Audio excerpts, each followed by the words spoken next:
I've been gatekeeping this for way too long. Here's how I design like a pro when I'm on the go. Let's get right into it. First app that I would recommend is Bazaar.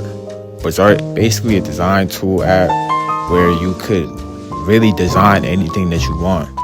Another app that I recommend is Procreate. I use Procreate to really refine my designs and also sometimes add fades and textures to some of the clothing that I make.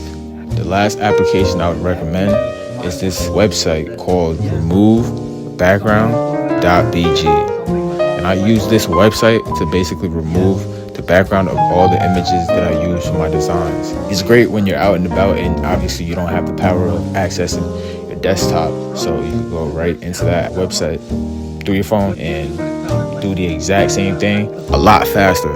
Let me know if this came in handy for y'all, and drop a like, drop a follow if y'all want more tools and tips. It's your boy, I'm out of here. Peace.